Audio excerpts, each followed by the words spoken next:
الحمد لله الحمد لله وسلام على عباده الذين اصطفى أما بعد فأعوذ بالله من الشيطان الرجيم بسم الله الرحمن الرحيم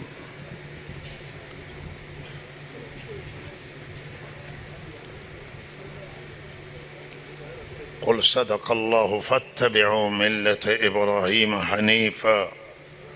وما كان من المشركين إن أول بيت وضع للناس للذي ببكة مباركا وهدى للعالمين فيه آيات بينات مقام إبراهيم ومن دخله كان آمنا ولله على الناس حج البيت من استطاع إليه سبيلا ومن كفر فإن الله غني عن العالمين.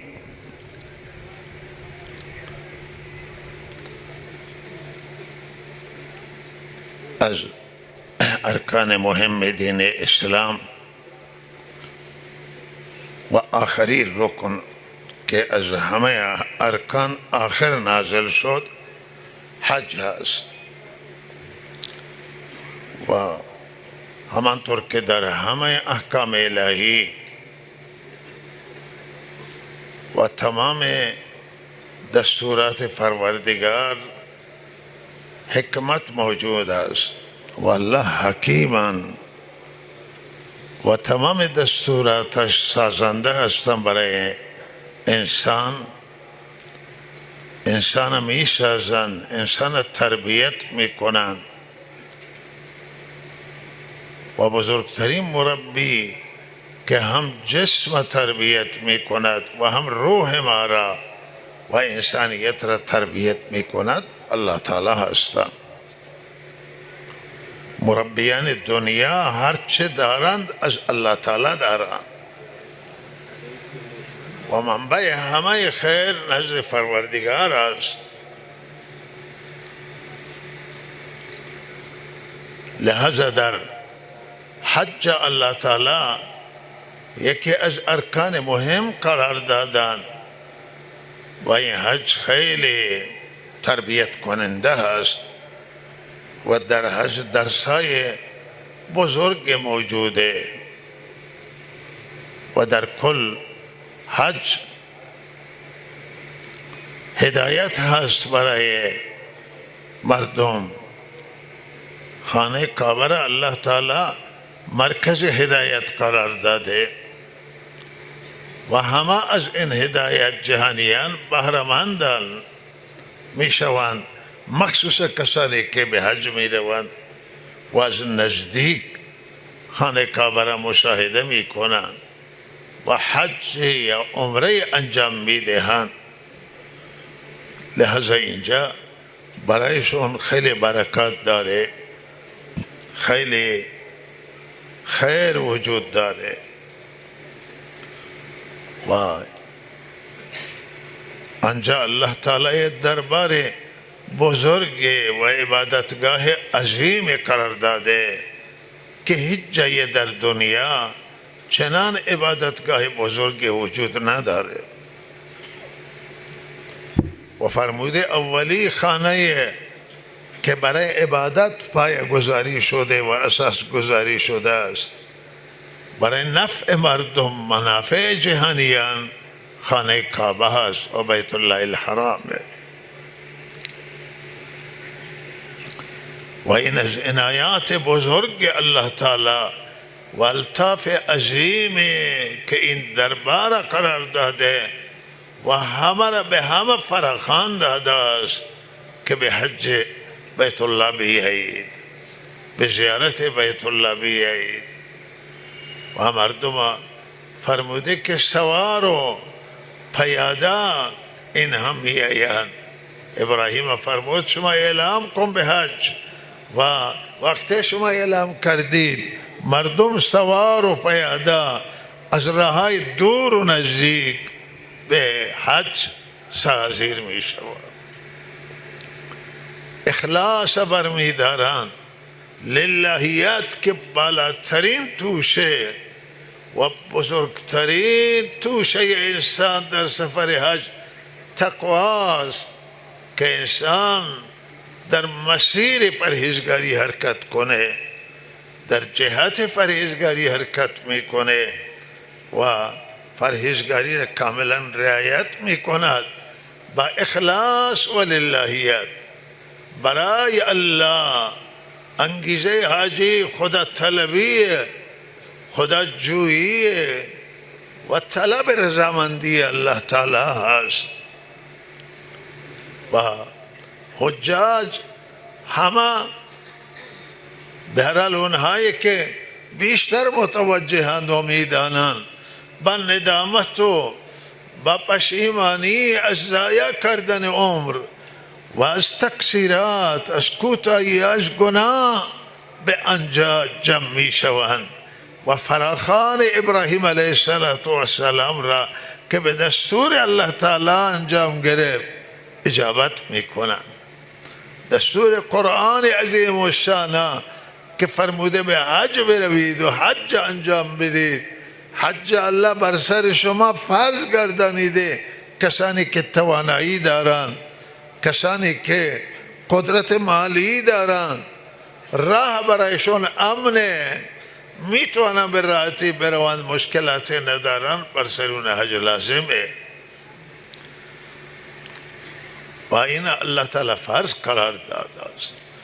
و ضروری قرار داده برای افراد توانگر و افراد متمکن و این عبادت عظیم و بزرگی است. از همه جهان الله تعالی این فراخانه برای کل دنیا داده و از همه دنیا، چهار طرف دنیا مردم سرازیر این ایام سرازیر خانه کعبان، ایام حج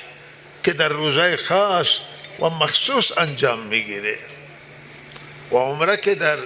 طول عمره و تمام ساله و بالاخره این سلسله جریان داره و جاریه که برای زیارت خانه کعبه میان. دربار بزرگی است و بارگاه عظیمه و بارگاه رب العالمینه که آنجا الله قرار داده. بارگاه دربار، این دربار عظیم مرکز توحیده،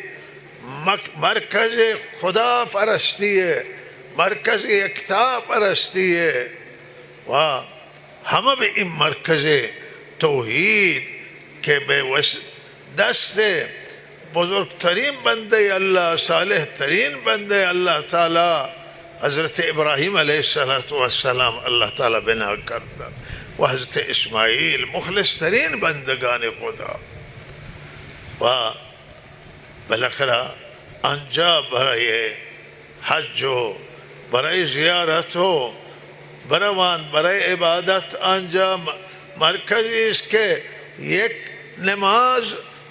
دیگه جا یک نمازه ولی در آنجا این 100,000 نمازه. یک عمل بسیار برداشتشون حدیث امینه که یک عمل در آنجا عمل نیک و خیر به 100 برابره، 100,000 و این چیزی است که در هیچ جای دنیا یافته نمیشه. این فرصت زرین و فرصت زیبایی است که یک عبادت بشود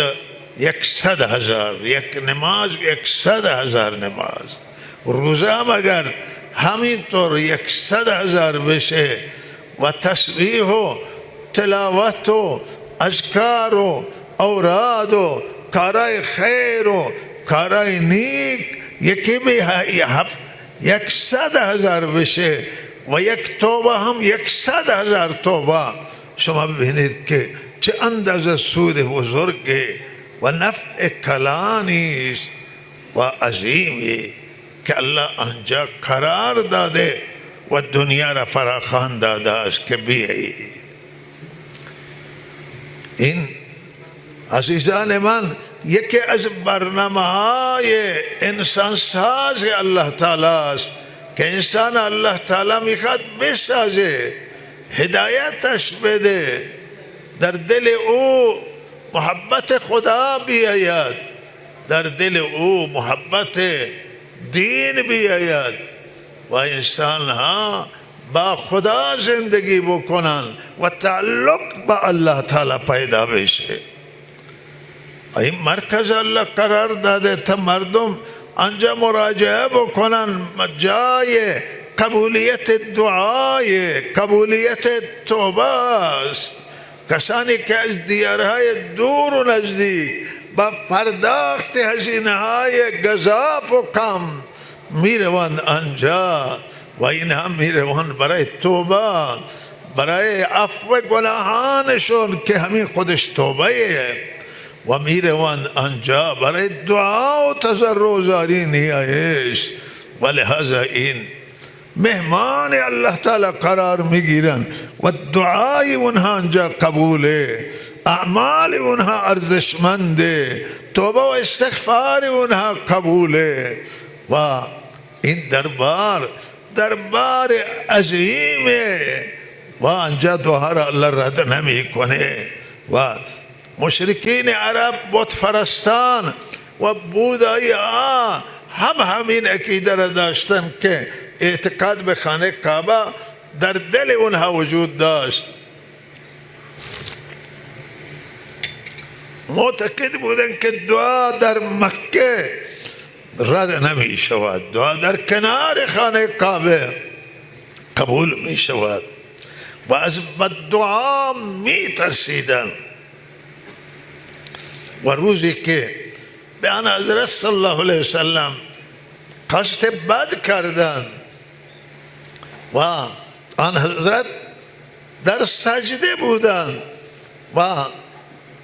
نماز بودند و چیزی را آوردند و بین دو تا شانه آن حضرت گذاشتند و آن حضرت وقتی که از سجده بلند شد، اون روز آن حضرت طالب دعای بد نکرده بود. اون روز آن حضرت دعا کردن که یا الله بگیر فلان و فلان شخصا را، بعضی را سران مکه نام برده. وحشت کرده اینا، ترسیدن که اینجا این دعایی که در حق ما شده است این دعا اجابت میشه و برای ما خطرناک. و روز بدر همون افراد را که نظر نام بردن الله مؤاخذهشون بکن، تمام اینها در میدان بدر کشته شده. دعای حضرت رسول صلی الله علیه وسلم بود، بزرگترین داعی خدا و خاتم النبیین رحمت للعالمین، و این دعا در کنار خانه کعبه بود و آن حضرت دعا کردند چون اینها با این عمل خواستند که ارتباط بنده را با الله قطع کنند و اون چیزی که گذاشته بودن چیزی بود که به هر حال نه نجاستی داشت و اونها یک چیزی از شکم شتر، بچه‌دان شتر آوردند و بر شانه آن حضرت قرار دادند. شتری که کساوی شده بود و یکی رفت و این کار کرد و بالاخره آن حضرت وقت این حالتا به در نماز مستغرق بود، متوجه نشد. بعد از نماز سر بلند کرده متوجه شدن و فرمودن که الله تو اینها را مؤاخذه کن و دعای بد کرده حضرت اون روز و این دعا مثل تیر ثابت کرد و به اونها خورد و ترسشون رو همون بود که اینجا دعا را الله رد نمی کند. ولهذا برای کسانی که به این زیارت مشرف می شوند و نائل می شوند فرصت عظیم و بزرگی است و فرصت سوزی نکنند و از این فرصت حد اکثر استفاده بشه. یکی از حکمتهای حج آنه که الله تعالی خواسته که بندگان را با خود نزدیک بگردانه، جایی را الله قرار بده که بنده آنجا بیاید برای ملاقات خدا به دربار الله تعالی بیاید و این ملاقات به صورت حضوری ظاهر و دیدن اصل نمیشه، چرا که بنده چشم دیدن الله را نداره و هیچ چشم و بینایی نمیتونه خدا را ببینه، بلکه انجا ملاقات پروردگار و دیدار و بینایی باطن و قلب که قلب متوجه الله بشه و به سوی خدا توجه کنه و الله خواسته بندگان را آنجا یکسو بکنه با خداش و بنده که جای خود داشت هزار سویه و صدها سو داره و دهها سو داره و بیشتر سوهای او به دنیا و معاش و زندگی و گرفتاری متوجه الله خواسته که آنجا بنده را یکسو بگردانه، دیگه بنده از همه تعلقات قطع کنه و تعلق مع الله برقرار بشه و توجه الله حاصل بشود. ولهذا عزیزان من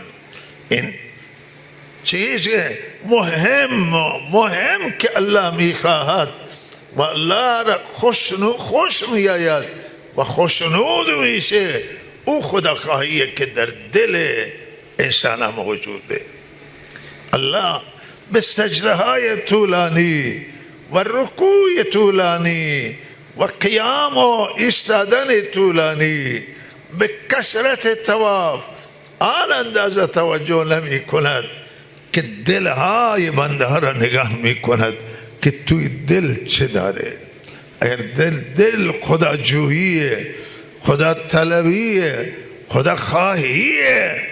این نزد الله بسیار پسندیده و محبوبه و الله این از بندگان میخواد. یک چیزی که انجام موجود عموما همینه که تمام این مردم دنیا که میآیند اکثر قاطعشون و شاید نزدیک به کلشون افرادی هستند که به خدا طلبی دارند، یبتغون فضلا من الله و رضوانا و این چیزی است که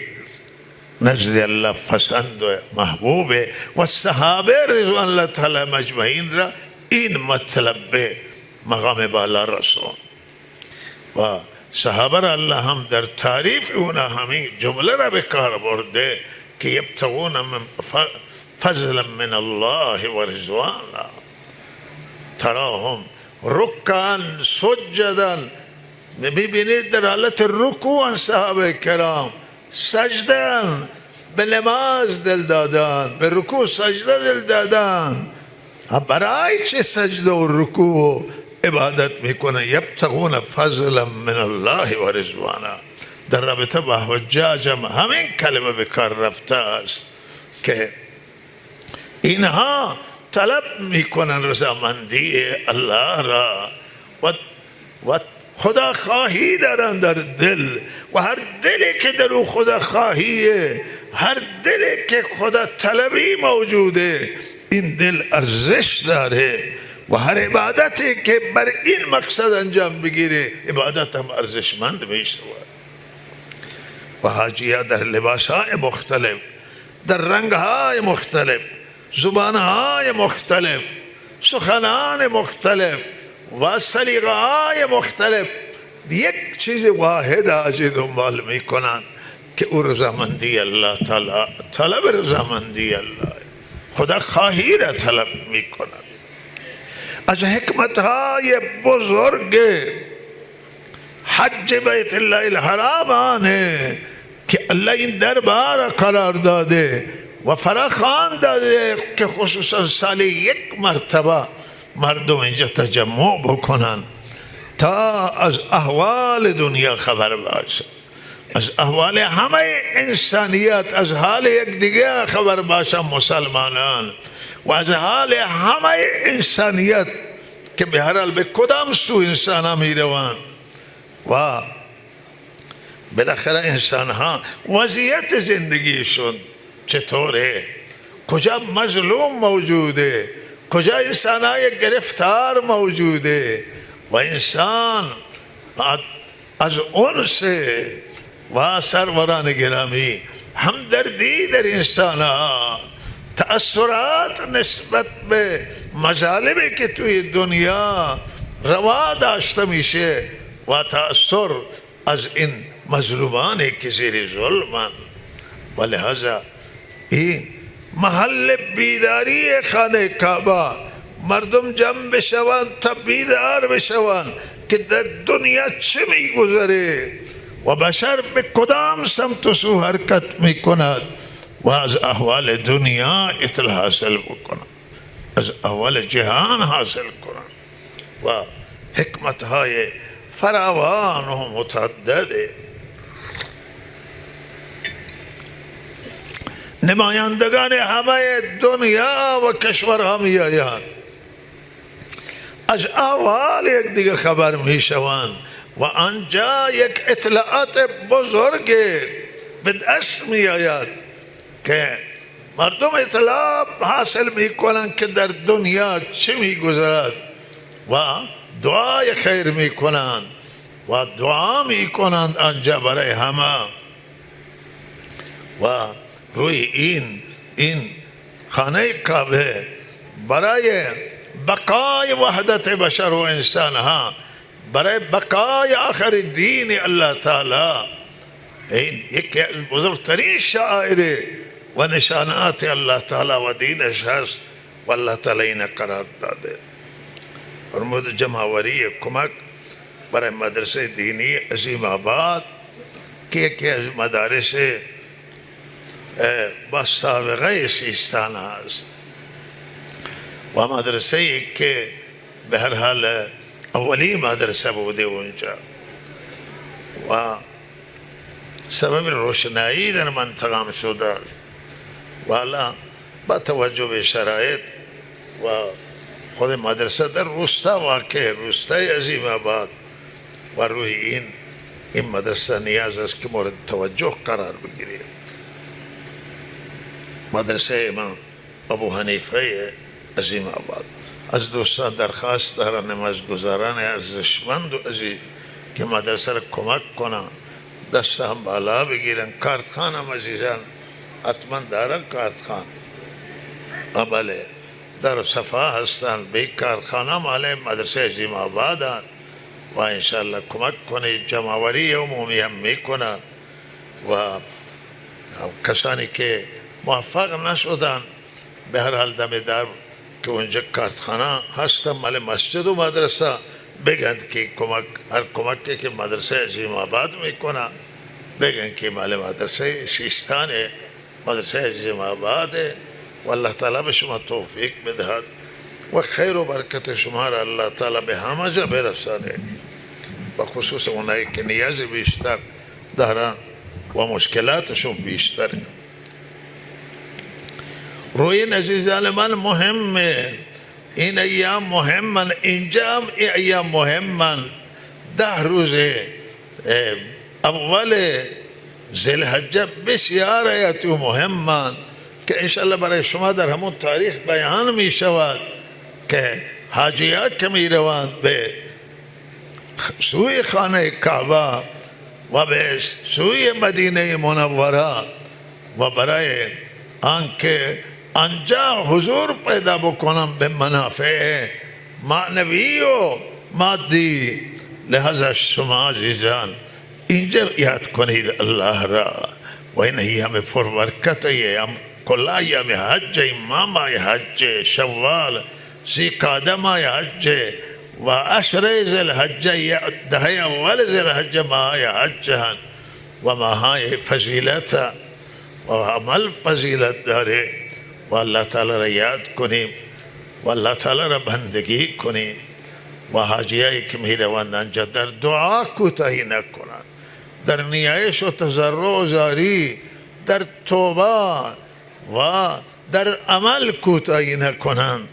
و مجاهده بکنند. انشاءالله این مجاهده و کوشش و تلاش به جای میرسه. جوینده یابنده کسی که جستجو می کند آخر میرسه به نتیجه.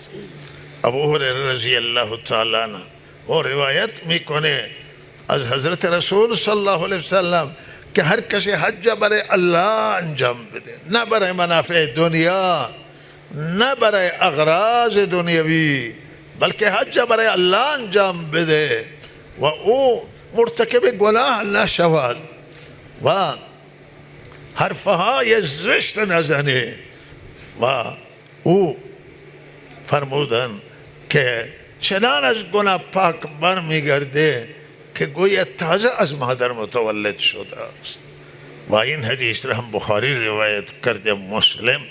و روایت دیگری ابو هریره هم در بخاری و مسلم هست که حاجیان که به حج می روند یا به عمره می روند، معتمرین،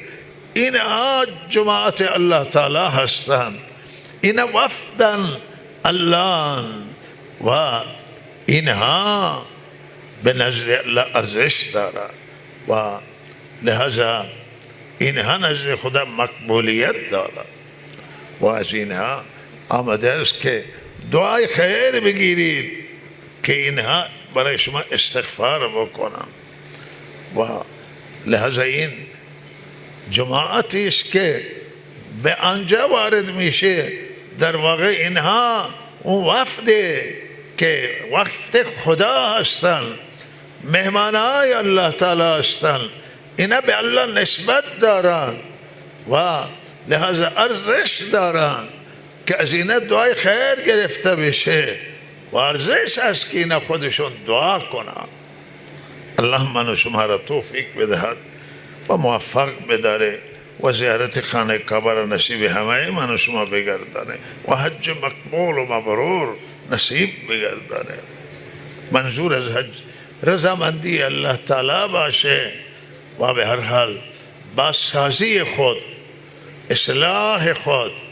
و منظور هدایت باشه که از هدایات آنجا بارمند بشه و هدایت بگیره و رخ زندگیش را به سوی خدا قرار بده و تغییرات در زندگی بیارد. برای همه جهانیان دعا،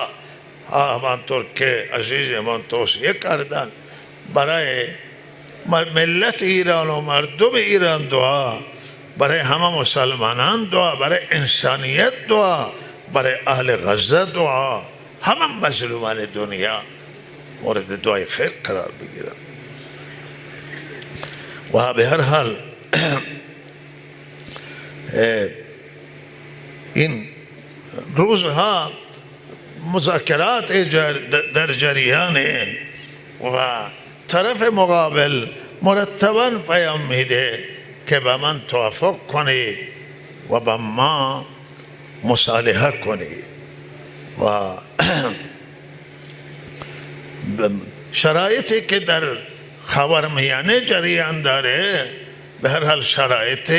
صلح و خاورمیانه داره به سمت صلح می رود و این قسمتش خوبه، بسیار خوبه که به سوی مصالحه بره، به سوی آرامش بره و قتل و کشتار و جرم و جنایت و ظلم درهایش بسته بشه و به هر حال انسان با هم تعامل داشته باشند، معامله کنند، تجارت کنند و دنبال سازندگی باشند و کشورهایشون بسازند، دولت ها برای ملت ها خدمت کنند و همه دولت ها در فکر منافع ملی باشند تا در فکر جنگ باشند و این بهترین حالت هم همینه و احساس همینه که الان نه شرایط بلکه در دنیا به هر حال مسئله صلح مطرح است که همه خصومت ها را کنار بگذارند و با مصالحت به زندگی عادی بپردازند و این شرایط فال نیک میگیریم که در خاورمیانه بالاخره آرامش بیاید، صلح بیاوره و به جای فکر جنگ و فکر پیشرفت کشورها، ترقی کشورها، آبادانی دنیوی و به فکر آخرت مردم باشند و برای آخرت آمادگی بکنم به جای آنکه فکر رزم و جنگ باشه. و جنگ و کشتار در یک حالت اضطراری اگر در دین اسلام هم جهاد هست، اون جهاد یک قوه دفاعیه و یک عنوان برای دفاعیه که وقت انسان در حالت دفاع قرار بگیره و طرف مقابل بخواهد که ظلم بکنه و عدالت زیر پا بگذاره، منطق گفتمان نداره، منطق صلح نداره و لہذا متکبره، در اون صورت جهاده. ولی وقتی که طرفا بخواهند که صلح بکنن، همه وظیفه همه هست که به صلح کمک کنن. و تعاونوا علی البر و التقوی ولا تعاونوا علی الاثم والعدوان. کشتار و کشتن هیچ کشوری را و هیچ ملتی را به جای نمی رسانه، خوشنام نمی کنه، سربلند نمی کنه، مگر اینکه بالاخره در کشورش مورد اشغال قرار بگیره و سرزمینش مورد اشغال قرار بگیره، خانهش را اشغال کنند و کسی مجبور بشه، در حالت مجبوری دفاعی قرار بگیره، انسان میتونه که از خود و حیثیت خود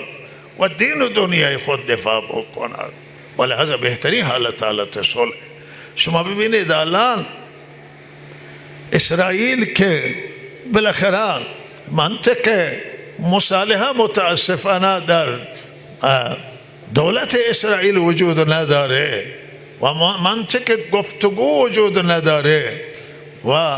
بالاخره جنگ ادامه میده و بیش از 50,000 فلسطینی را کشته و شهر ویران کرده. شما خیال میکنه که اسرائیل برد کرده؟ کسی خیال نه، اسرائیل با این کار بدنام میشه. اینا تمام طرفداران اسرائیل و حامیان اسرائیل الان بدبینن. اروپا از اسرائیل بدبین شده، امریکایی ها بدبینن، ناراحتن که نخست وزیر اسرائیل قبول نمی کنه، به جنگ بند نمی کنه و جنگ ادامه میده و لحظه این امتیاز نیست. و کسی که آدم بکشه، زن و بچه ها را بزنه و نابود بکنه، این امتیاز نیست، این سربلندی نیست. خون ریزی نفرت انگیزی از هر کس باشه، مسلمانی خون ریزی بکنه و مردم بکشه و غیر مسلمانی بکنه، یهودی، نصارای، مسیحی و مسلمان، یهودی، هر کس دست به خون ریزی بزنه و آدم بکشه، عملش نفرت انگیزه و از او همه تنفر میکنه و خوشنامی نداره. و لحاظا به جای آدم کشی و ویران کردن زندگی دیگران، مهمه که صلح انجام بگیره. گفتگو، رای جنگ رای حل نیست. جنگ ویرانگره و تباهی و ضایعات داره، بلکه آنچه که رای حل گفتگو هست. کسی را که خدا عقل داده، منطق داده، چرا گفتگو نکنه؟ چرا به جنگ متوسل بشه؟ و روی این الحمدلله شرایط گفتگو فراهمه و توصیه ما هم به مسئولان همینه که این شرایط غنیمت بدانن و این شرایط خوبی که پیش آمده و با گفتگو بالاخره در صلح مسئله حل. در صلح حتما باید یک چیزی بدیم و بده انسان و تا بتونه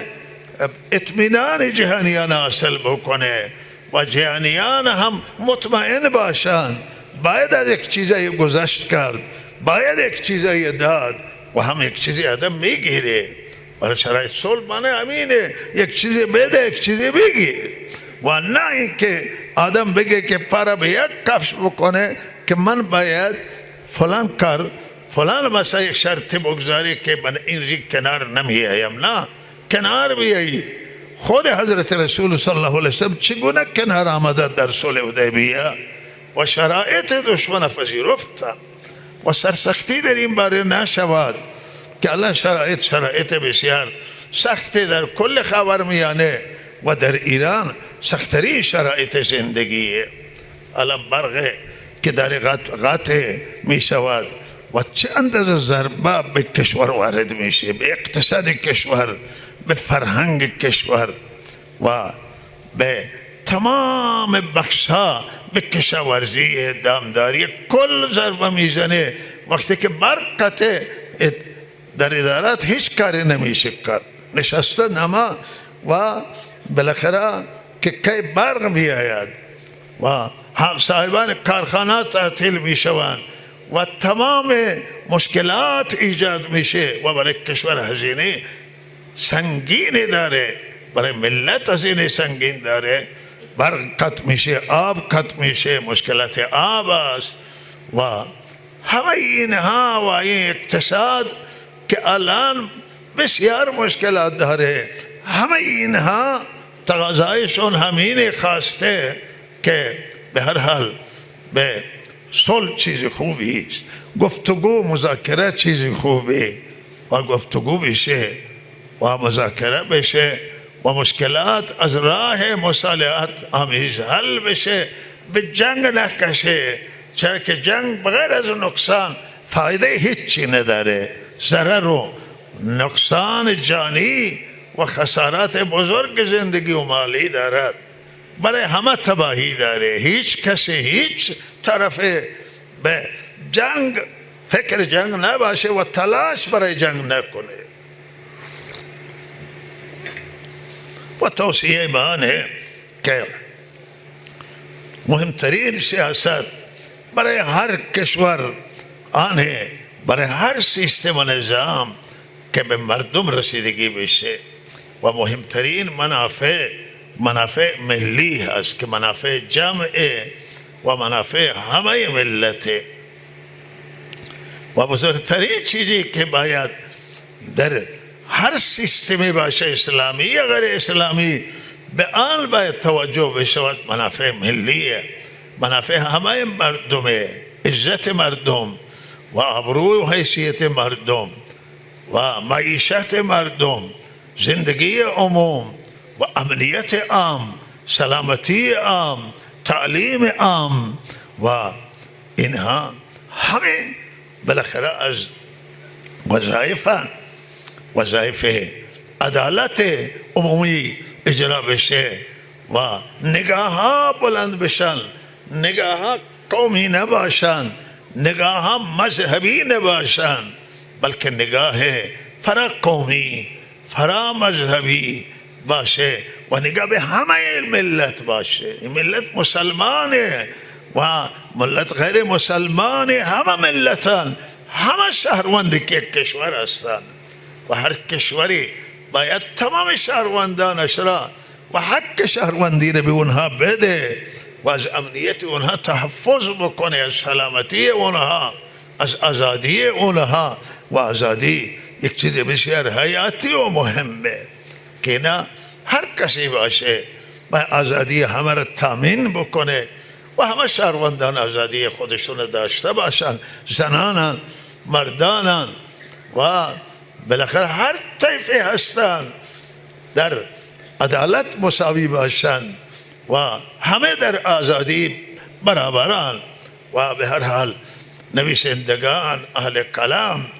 و همه بتوانه واقعیت ها را انعکاس بدن، انتقادای سازنده باشه که میتونه مایه رشد باشه و مایه ترقی باشه و ضعف ها را انتقاد میتونه برطرف بکنه. و ما امیدواریم که به هر حال یک صلح انجام بگیره و توافق انجام باشه که برد باشه، برای همه منافع همه را تامین بکنه، منافع ملی کشور ما را تامین بکنه، منفعت عام تامین بکنه و گرفتاری ها را رفع بکنه. و ما امیدواریم که هم در سیاست های داخلی، در سیاست های خارجی همه تغییر و تجدید نظر انجام بگیره و ممالک و کشورهای که در حال پیش رفتن از طریق تغییرات و از طریق به هر حال تغییرات و تحولات به پیشرفت میرسند، نگاه را عوض میکنند و نگاه و سیاست همیشه قابل تغییره. قوانین قابل تغییر، هر قانونی که جواب نده بجایش قانون دیگری و تغییرات، این تغییرات مایه بالندگی، مایه ترقی، مایه پیشرفته و الله تعالی عاقبت همه ما را به خیر بگرداند. مهم نقطه مهم انسانیت